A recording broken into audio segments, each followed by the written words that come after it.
আজকে পাহাড়ি অঞ্চলে মানুষ এক মিটিংয়ে বসেছেন গভীর আলোচনায়। এই অঞ্চলের মাঝে আছে এক উঁচু পাহাড়, আর পাহাড়ের চূড়ায় আছে এক মন্দির।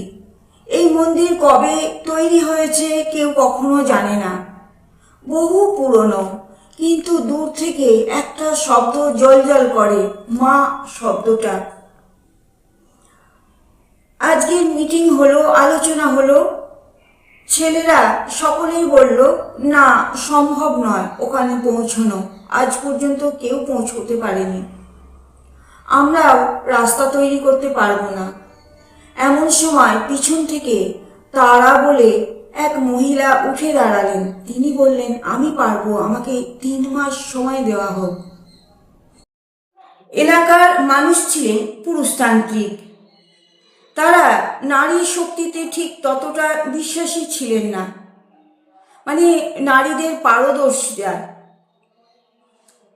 কিন্তু এক্ষেত্রে তারা যেহেতু না করে দিলেন, তারাকে 3 মাস সময় দিতেই হলো। না দিয়ে তাদের উপায় রইল না।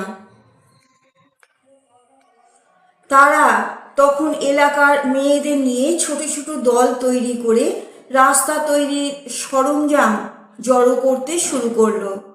আর মেয়েদের বলল, দেখো, মন্দিরের উপর মা লেখা আছে, পাহাড়ের চূড়ায় মন্দির আছে, মানে বহু বছর আগে হলেও কিছু মানুষ ওই মন্দিরে তৈরি করেছেন।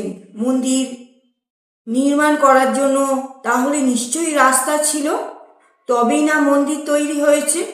আমরাও পারবো। 3 মাস কেটে গেল। আজ তাদের মন্দিরের রাস্তা উদ্বোধনের দিন।